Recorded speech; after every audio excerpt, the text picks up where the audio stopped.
John Harris didn't plan to become a father that day. It was a cold winter evening. And his shift was nearly over. All he wanted was to head home. Warm up with some leftover lasagna. And sleep off the exhaustion that came with wearing a badge. But fate had other plans. He received a call just as he was getting ready to turn in his patrol car. "Abandoned miners," dispatch said. "Need immediate assistance." A routine call. Something he'd dealt with before. Yet, when he arrived at the scene, what he found was anything but routine. 6 girls. Huddled together on the steps of a rundown apartment building. Shivering under thin, tattered clothes. The oldest couldn't have been more than 7. Her arms were wrapped protectively around her sisters, trying to shield them from the biting wind. Tears streaked down their cheeks.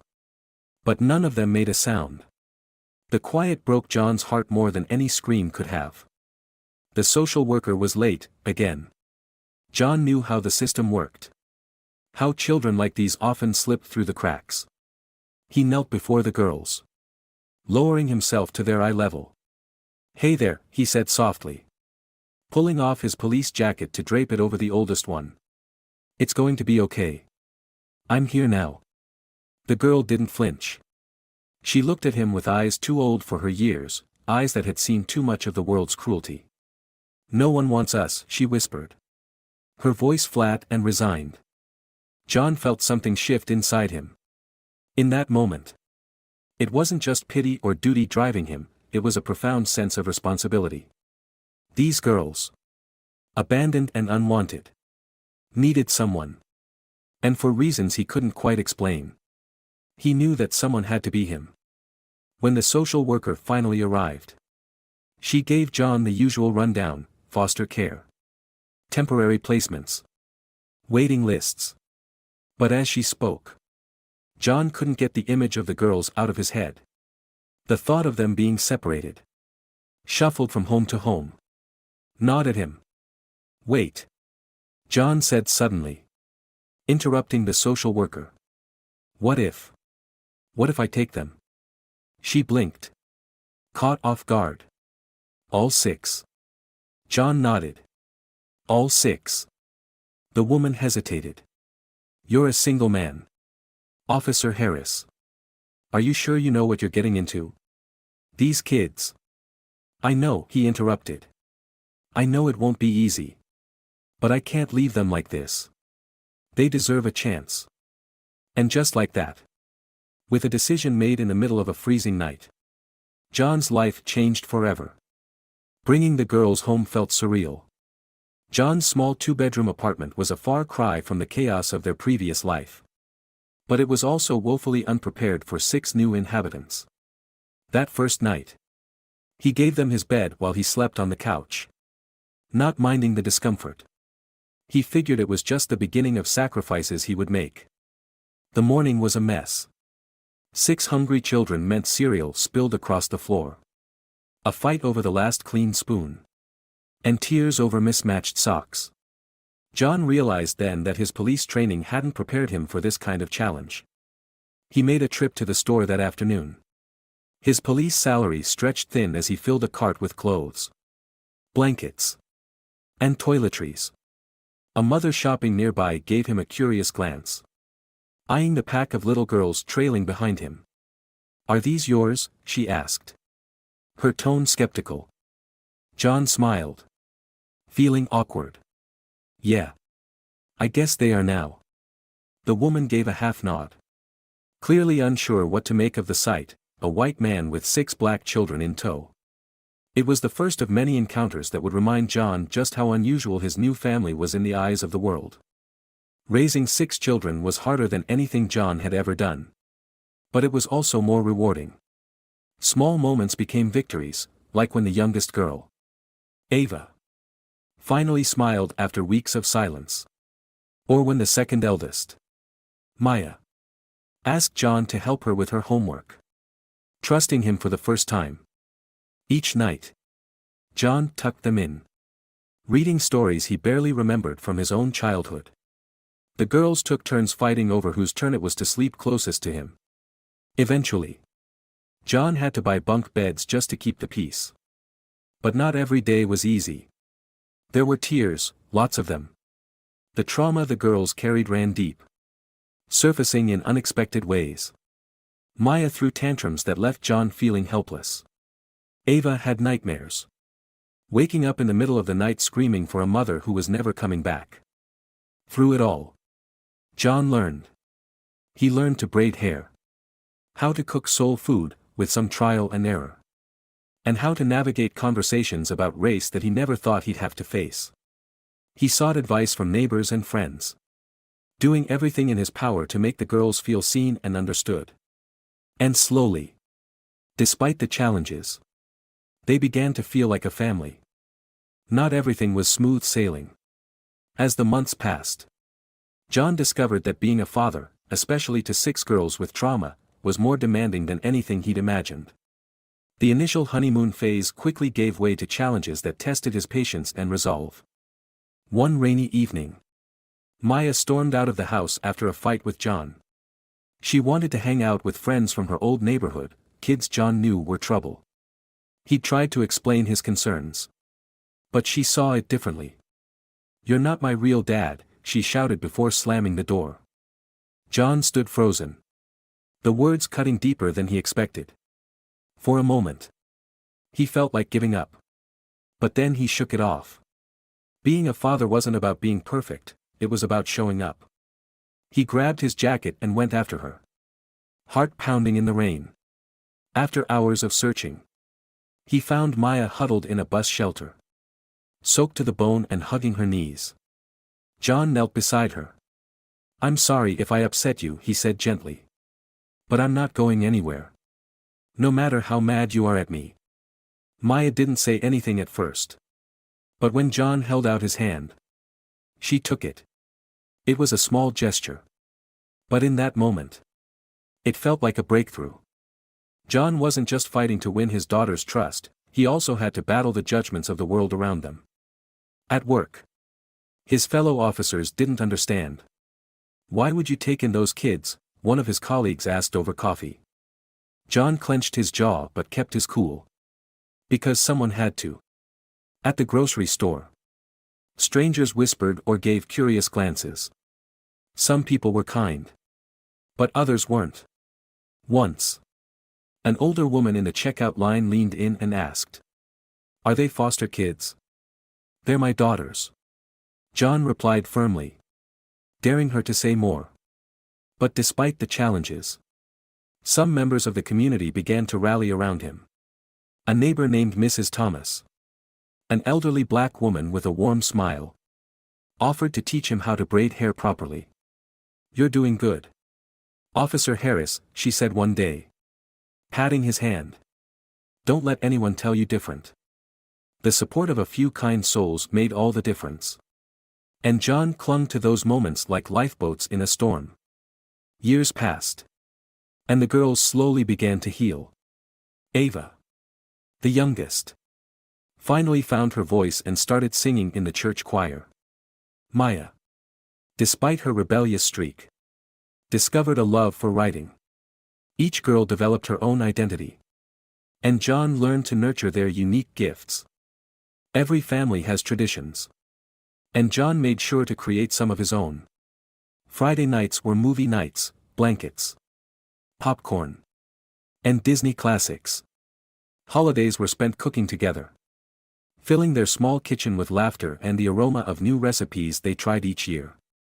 For John, the moments weren't just about keeping the girls busy, they were about building something lasting. He wanted them to have memories to hold on to, even when life got tough. One summer, John took the girls on their first vacation, a trip to the beach. Watching them run into the waves, their laughter filling the air, John felt something shift inside him. For the first time, he realized that they weren't just kids he'd saved, they were his daughters in every way that mattered. The teenage years brought new challenges. With the girls growing older, they started to push boundaries. Late-night arguments, curfews broken, and disagreements over everything from clothes to dating became a regular part of John's life. One night, Maya came home with a boy John didn't approve of. The tension was thick as John confronted her. "You can't keep controlling me," Maya said. Her arms crossed defiantly. "I'm not trying to control you," John replied. "I just want you to make good choices." "Good choices according to who?" "You," she shot back. John sighed, rubbing his temples. "I'm not perfect, Maya. I don't always know what's best. But everything I do because I love you." Maya didn't respond right away. But something in John's words seemed to land. Slowly. Over time. The walls between them began to come down. Years of being a single parent took their toll. John's health started to decline. A diagnosis of heart disease left him struggling with fatigue and frequent doctor visits. He tried to hide it at first, not wanting the girls to worry. But they weren't kids anymore. They noticed. The daughters rallied around him in ways John never expected. Maya took over managing the household finances, while Ava made sure he took his medication on time. They had grown into strong, capable women. And John felt an overwhelming sense of pride watching them care for him. As John's health worsened, the daughters came together to create something in his honor, a foundation dedicated to supporting foster children. They wanted to give other kids the same chance John had given them, a chance to belong. The sisters poured their hearts into the project. They held fundraisers, recruited volunteers, and even managed to secure a grant to get the foundation off the ground. They named it the Harris Hope Foundation. And they kept it a secret from John until everything was ready. The day of the foundation's launch was emotional. John, frail but determined, sat in the front row as the girls unveiled the project. Maya gave a speech, her voice steady and filled with emotion. 20 years ago, one man made a choice that changed our lives, she said. He didn't have to adopt us. But he did. And because of him, we had a home, a future, and a family. Tears filled John's eyes as the crowd erupted in applause. For the first time, he realized that all the sacrifices, all the sleepless nights, and all the battles had been worth it. As the ribbon was cut and the foundation officially opened, John felt a sense of peace. His daughters were no longer just children in need of saving, they were women, ready to change the world. And in that moment, John knew that love, real love, was more than just blood. It was the choices you made, the lives you touched, and the legacy you left behind. The house was unusually quiet that evening. The kind of quiet that creeps in slowly, like a heavy fog, suffocating every sound and emotion. It was as if the walls themselves knew what was coming. The once lively space that had witnessed decades of laughter, tears, and memories now felt heavy with the weight of unspoken goodbyes. John Harris lay in the hospital bed set up in his living room. His body weakened from heart disease. The sharp angles of his frame, now a shadow of the strong officer he once was, spoke of his long fight. He hated the bed, being in it made him feel trapped. But his daughters insisted it was for his comfort. And they insisted on everything now. Medications were timed to the minute. Meals were carefully prepared. And every night, without fail, one of them would sit beside him until he fell asleep.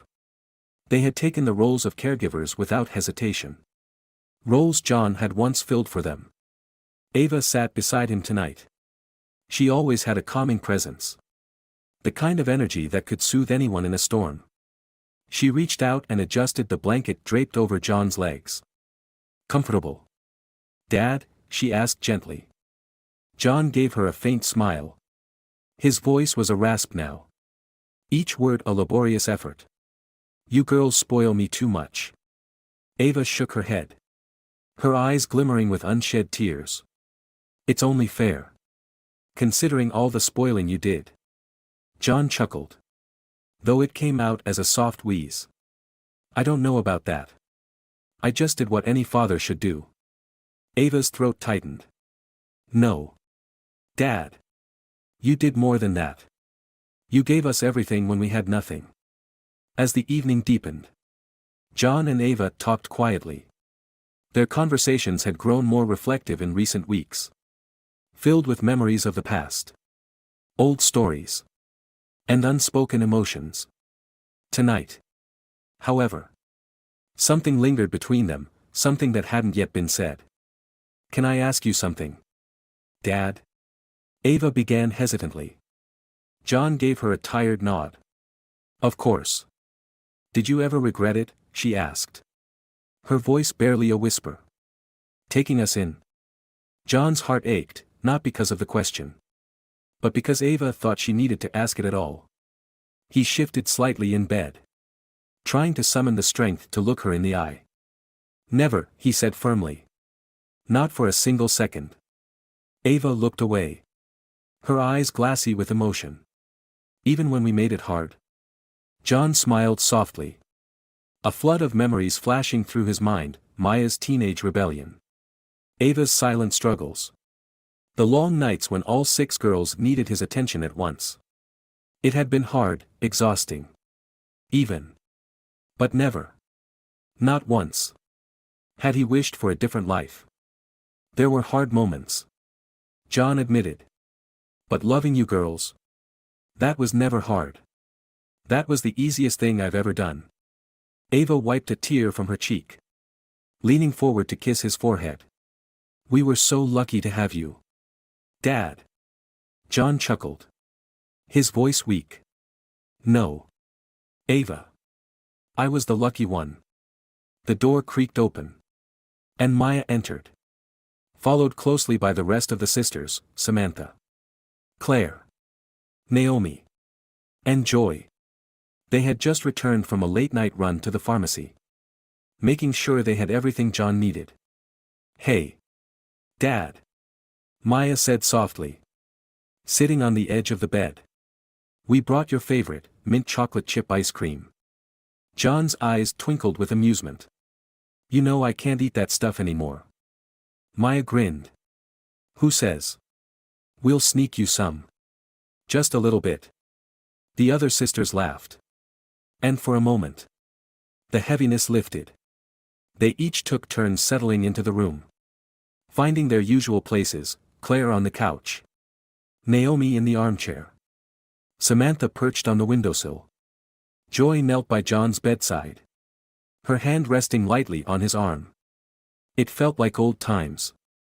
Like the chaotic, loving energy that had filled their home for so many years was still alive, even in these quieter moments.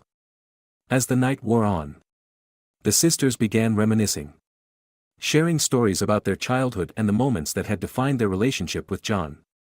"Remember the first time Dad tried to braid our hair?" Samantha said, grinning. "It looked like a bird's nest." Everyone burst into laughter. Even John, though his chuckles were soft and breathless. "And that time we convinced him to host a sleepover for 12 girls," Claire added. "He looked like he'd fought a war by the end of it." The memories came fast and thick: snowball fights in the winter, road trips to the beach, bedtime stories that always ended with all 6 girls piling onto John's bed. John listened, smiling quietly, soaking in every word. These were the moments he had lived for, the memories that had given his life meaning. Eventually, the conversation slowed, and the room grew quiet again. The sisters knew what was coming, and so did John. He shifted slightly in bed, his breathing labored but steady. "There's something I need to say to all of you," he whispered. The girls leaned in closer, their faces solemn and attentive. "I know I wasn't a perfect father," John began. "I made mistakes. There were times I got things wrong. But I want you to know, every choice I made, every sacrifice, was because I loved you. I hope you always knew that." Maya reached for his hand, her eyes glistening with tears. "We knew, Dad. We always knew." John smiled weakly. "Good. Because loving you girls, it's been the greatest honor of my life."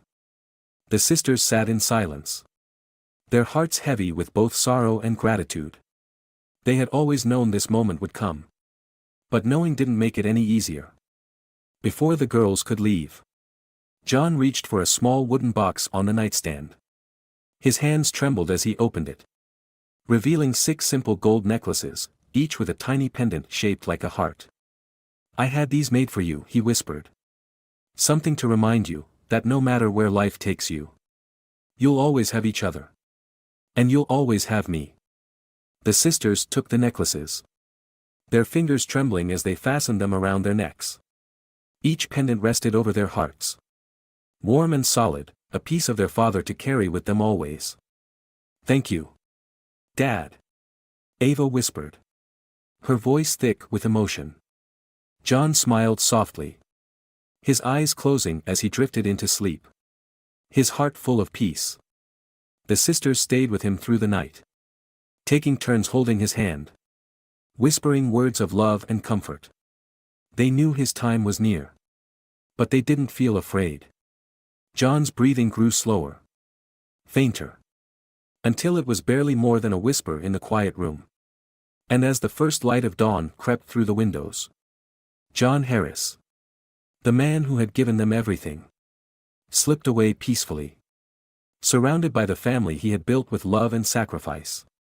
The morning of John's funeral arrived under a sky of muted gray, as if the heavens themselves were mourning with the 6 sisters. It had rained earlier, leaving the air cool and heavy with moisture.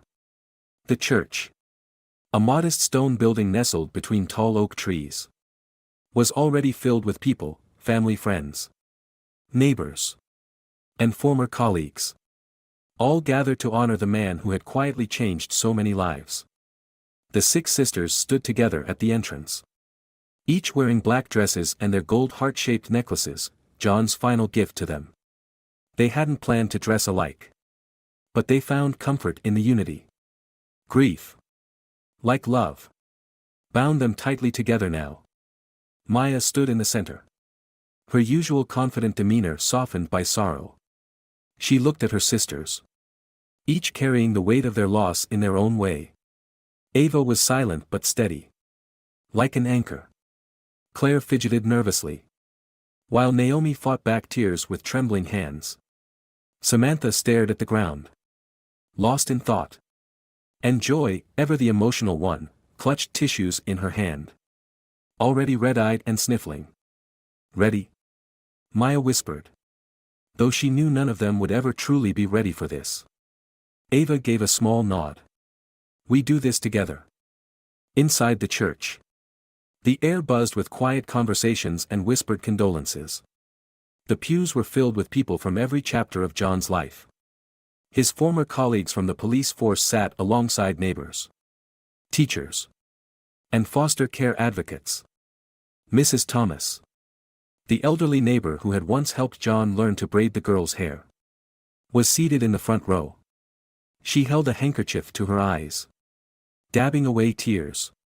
"He was a good man," she whispered to anyone who would listen. "A real good man." At the front of the church, a large photograph of John stood on an easel. It was a candid shot, taken during one of their family beach vacations. In it, John was smiling, his arms wrapped around the shoulders of 2 of his daughters, his face lit with happiness. Next to the photograph stood a simple wooden casket, adorned with white lilies, the girls' tribute to their father's quiet grace. Maya stood at the pulpit, clutching the speech she had written on a notepad. Her hands trembled slightly, but she took a deep breath and steadied herself. This was the hardest speech she had ever given, but she knew she had to do it. For John. She looked out at the sea of faces, all waiting expectantly. And then she began. "My father was not an ordinary man," she said, her voice clear but soft. "He didn't plan on becoming a father, at least. Not in the way most people do. But life has a funny way of giving you what you need, even when you don't ask for it." A small, sad smile tugged at her lips as she continued.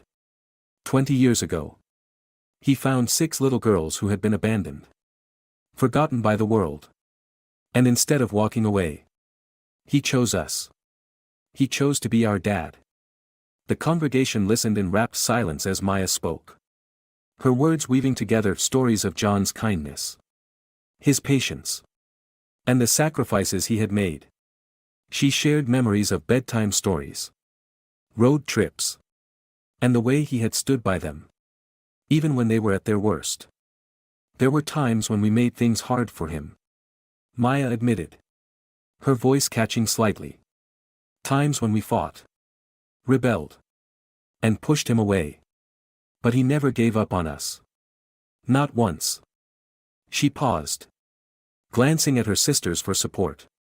They smiled through their tears, silently urging her on.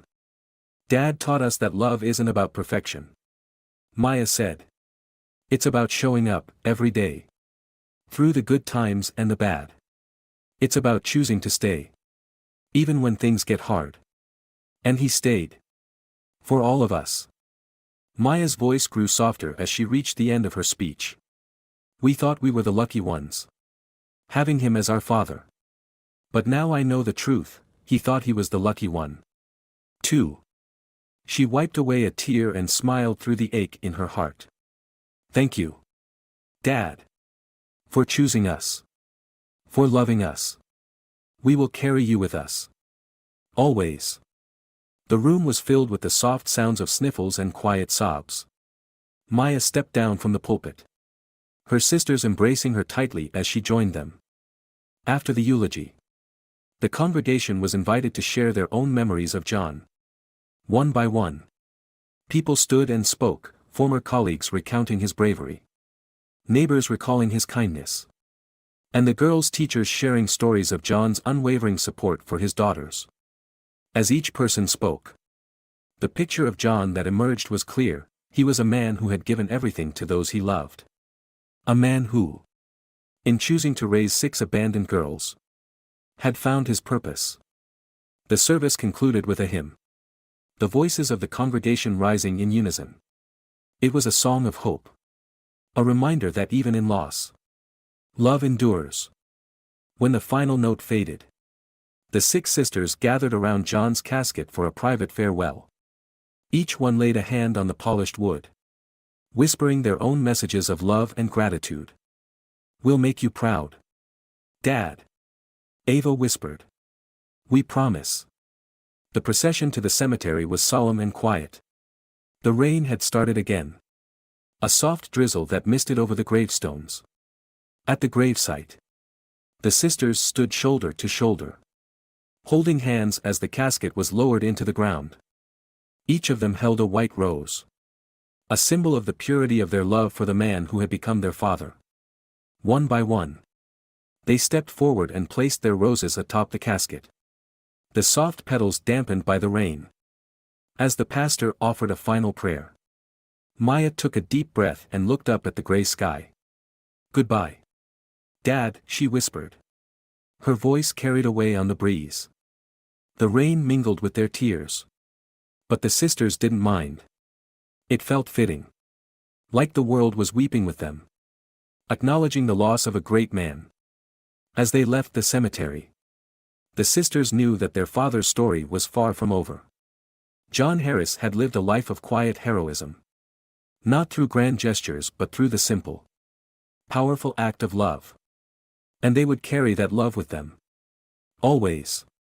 The Harris Hope Foundation would continue to grow, a living testament to the man who had given 6 abandoned girls a family. The sisters would ensure that his legacy of love and compassion would touch the lives of countless other children in need.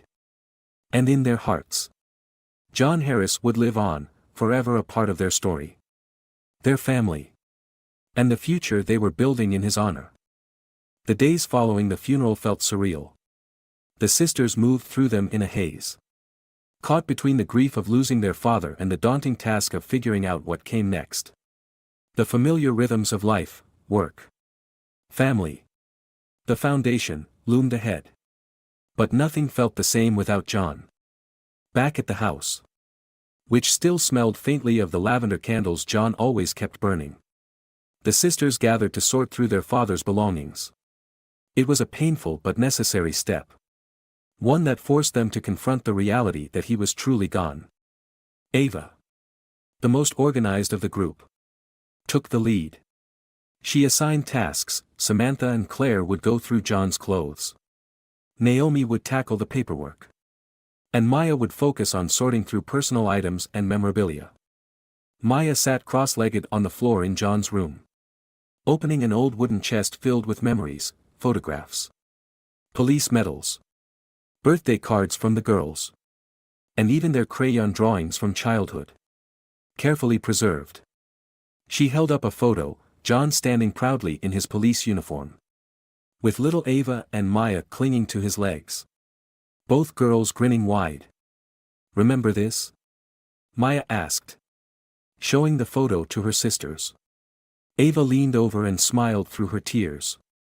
"That was the day he took us to the station," Ava recalled.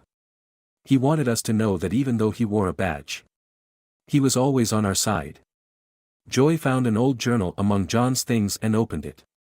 Inside were notes John had written over the years, reflections on fatherhood, his worries, his hopes for the girls. One entry, dated nearly 15 years earlier, read: "They say family is made by blood. But I know now that family is made by choice. Every day, I choose them. And every day, they teach me how to be the father they deserve." The sisters fell silent as they read his words. It was a poignant reminder that John's love had always been intentional. A choice he made every single day. That night, the sisters sat together in the living room, sharing stories and memories of their father. They laughed at the silly things, like John's terrible attempts at baking birthday cakes, and cried over the difficult times when he had stayed up all night to comfort them through nightmares or heartbreaks. Maya took a deep breath, wiping her eyes. "I don't know how we're supposed to do this without him," she admitted. "We do what he taught us." Ava replied quietly. "We show up. For each other. For the foundation. For the people who need us." The sisters nodded, drawing strength from one another. They had been through so much together. And they knew that John's greatest gift to them wasn't just his love, it was the bond they shared as sisters. In the weeks that followed, the sisters threw themselves into their work at the Harris Hope Foundation. It became more than just a tribute to John, it became a way to process their grief and carry his legacy forward. Maya, a talented writer, took charge of the foundation's communications. She wrote newsletters, grant proposals, and blog posts that told the story of their family and the importance of foster care. Her words resonated deeply with donors and volunteers, many of whom were moved by the sisters' journey. Ava managed the day-to-day operations of the foundation, overseeing everything from budgeting to event planning. Claire and Samantha focused on building partnerships with local businesses, while Naomi and Joy worked directly with foster children, mentoring them and helping them adjust to new homes. One of their first major projects was the opening of a group home for teenagers aging out of the foster system, kids who, like them, had once felt abandoned by the world. They named the home John's Place, a tribute to the man who had taught them that every child deserves a chance to belong. As the foundation grew, the sisters found new purpose in their work. Every success, every child they helped, every foster family they supported, felt like a victory not just for them, but for John as well. But grief is not a straight path. And there were moments when the weight of loss felt unbearable. Maya, in particular, struggled late at night when the quiet was too loud.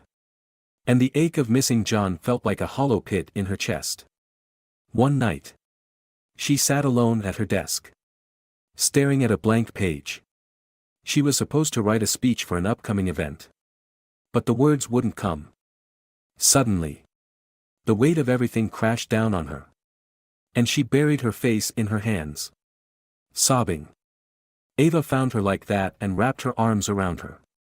"It's okay to miss him," Ava whispered. "We all do." Maya nodded through her tears. I don't know if we're doing enough." "Ava. What if we fail? What if we let him down?" Ava squeezed her hand gently. We won't. Because we're doing exactly what he taught us, showing up. That's all he ever wanted from us. Maya wiped her eyes, comforted by her sister's words. She knew Ava was right. They were honoring John not by being perfect, but by being present, by choosing love. Just as he had done for them. Months turned into years. And the sisters found their rhythm again. They celebrated milestones, personal and professional, and learned to carry their grief alongside their joy. At the Foundation's one-year anniversary gala, Maya stood on stage, addressing a room filled with supporters. Behind her, a large photograph of John smiled down at the crowd. When my father adopted us, Maya said, her voice steady. He didn't just give us a home. He gave us love. And that love has carried us through every challenge. Every triumph. It's what drives us now.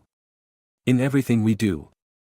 She paused, glancing at her sisters, who sat in the front row, their gold heart necklaces glinting under the lights. Dad taught us that family isn't about blood, it's about showing up for the people you love. And that's what we'll continue to do. Every day. For as long as we can. The room erupted in applause. And Maya felt a wave of peace wash over her. She knew, in that moment, that they were exactly where they were meant to be.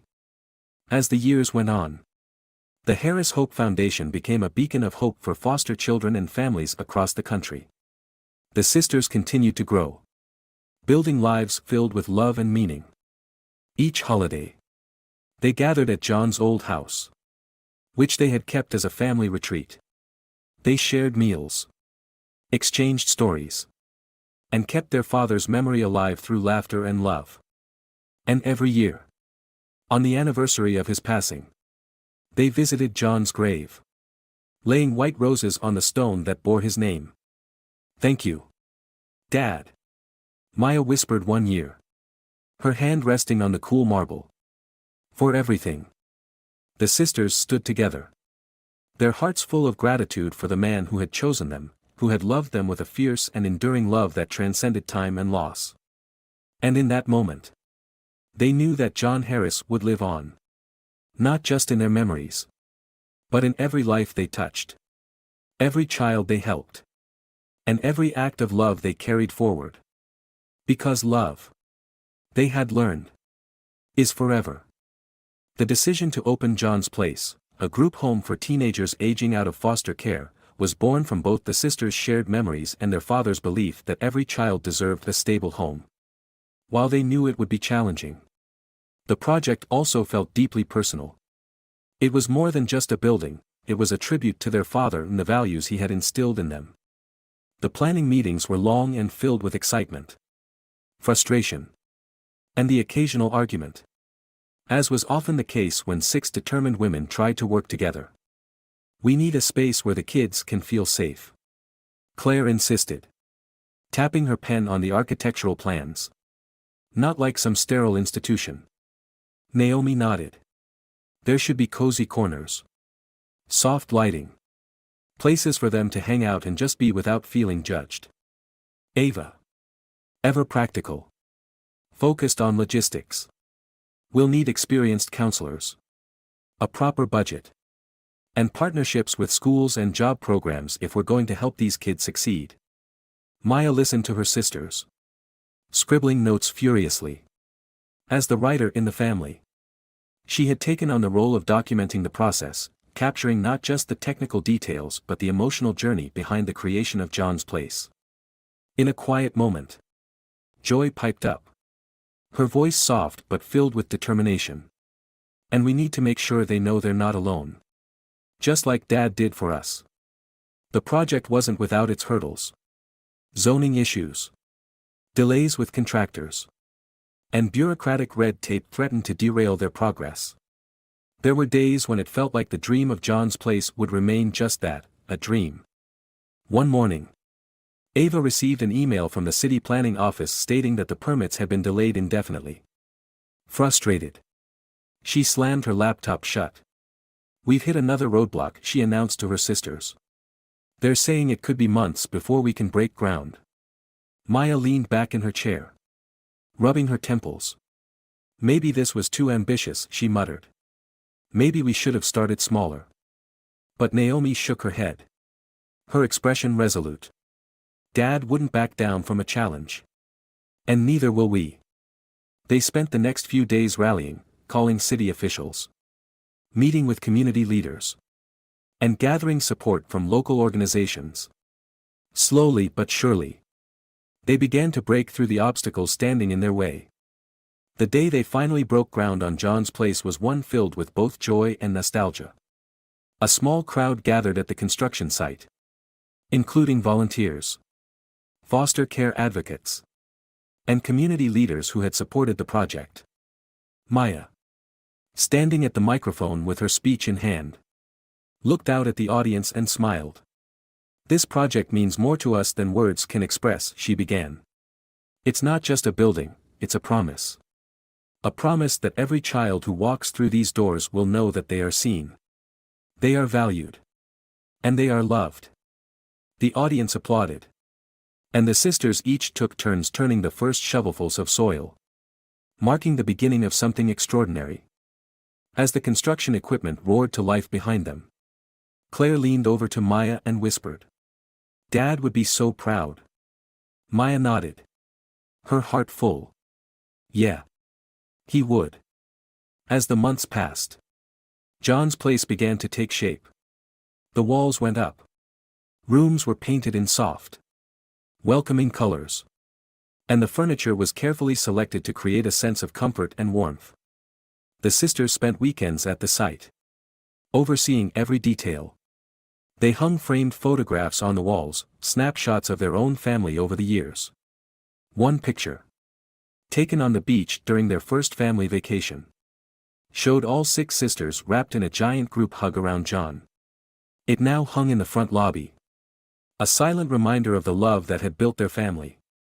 Naomi worked with local artists to create murals that adorned the hallways, bright, vibrant images depicting themes of hope and belonging.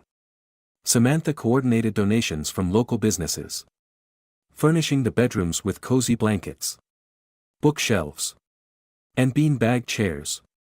When the final piece of furniture was placed, and the construction crews packed up, the sisters stood together in the middle of the common area. The building was quiet, filled with the kind of potential that only comes from a new beginning. Joy wiped away a tear and whispered, "We did it, Dad." The opening day of John's place was a mixture of excitement and nerves. The sisters welcomed their first residents, teenagers on the cusp of adulthood, unsure of where life would take them next. Some were hesitant, their walls built high from years of disappointment. Others were eager, grateful for a place to call home, even if only for a while. Ava gave each new resident a tour, making sure they felt comfortable. "This is your space," she told them. "You belong here."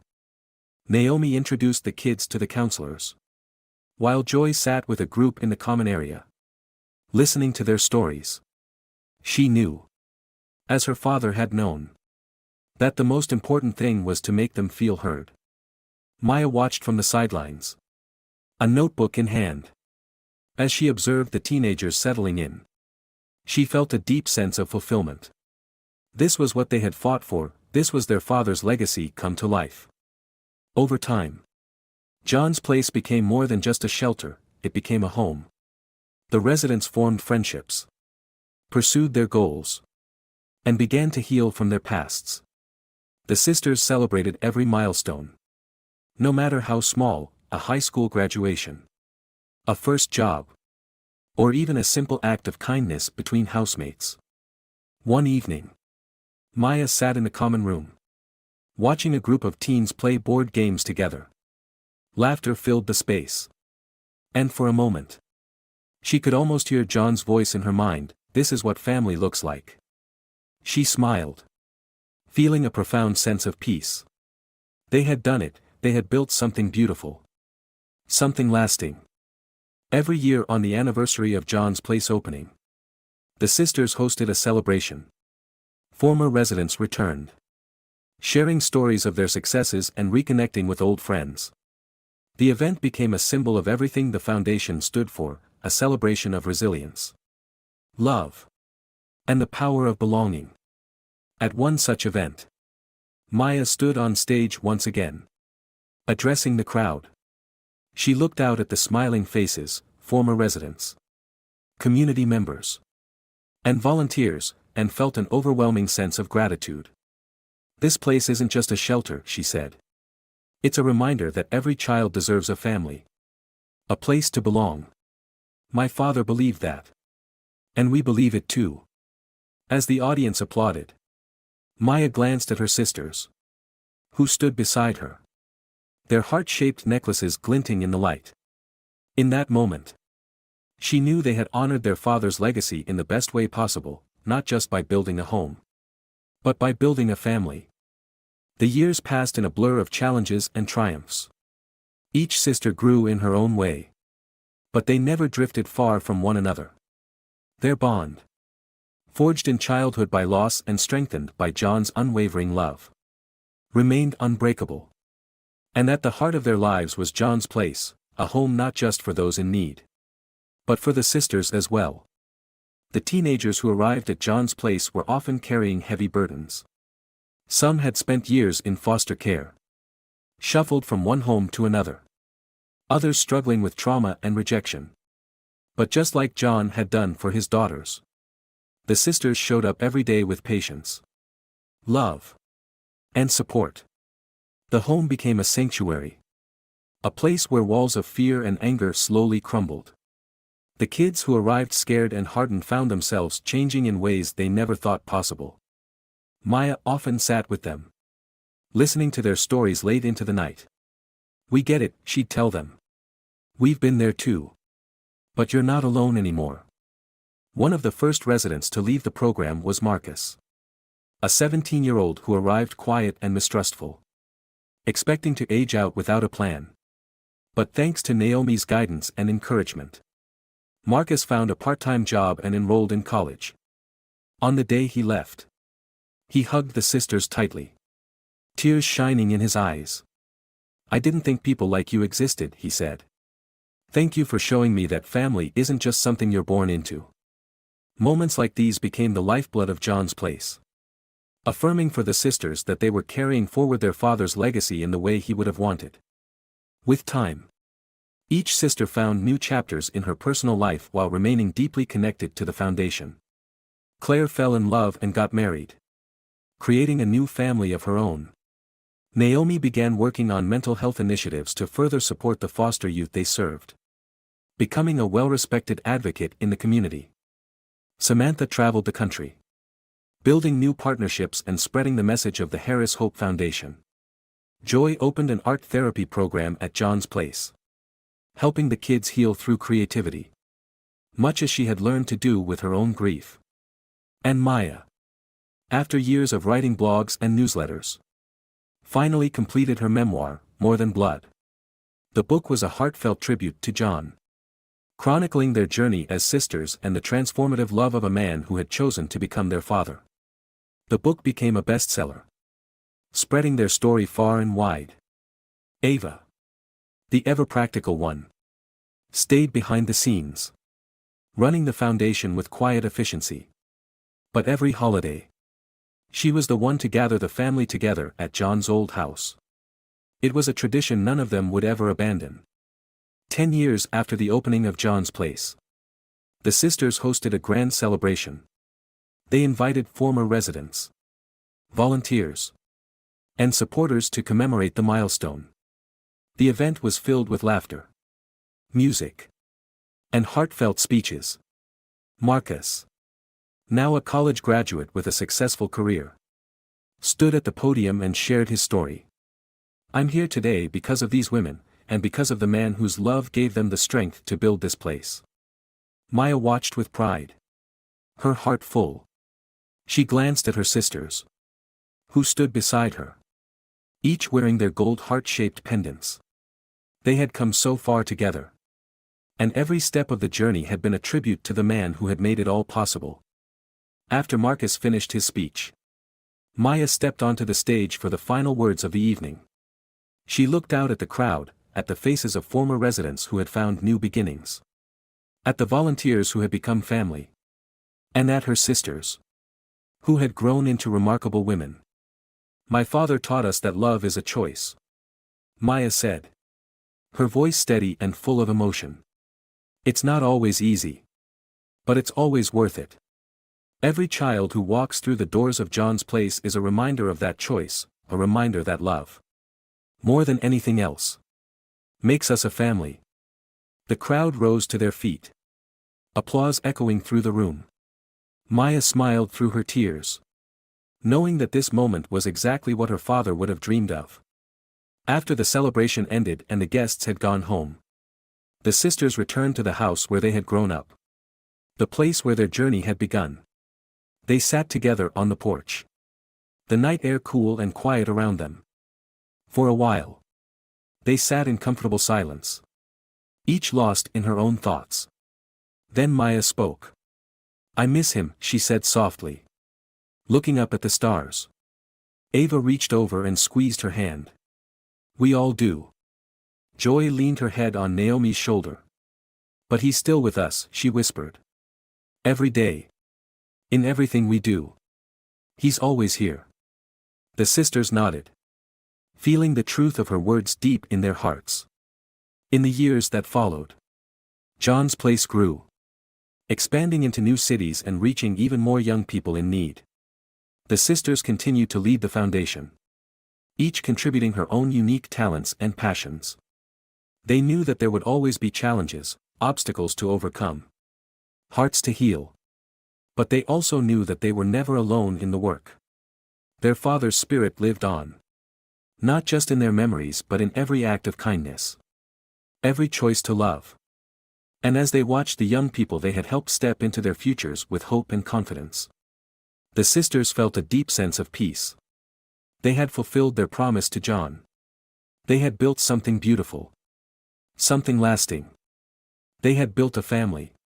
Years later, Maya sat on the porch of John's old house. A notebook open on her lap. Her children played in the yard with their cousins, their laughter filling the air. As she watched them, Maya felt a wave of gratitude wash over her. Life had not been easy.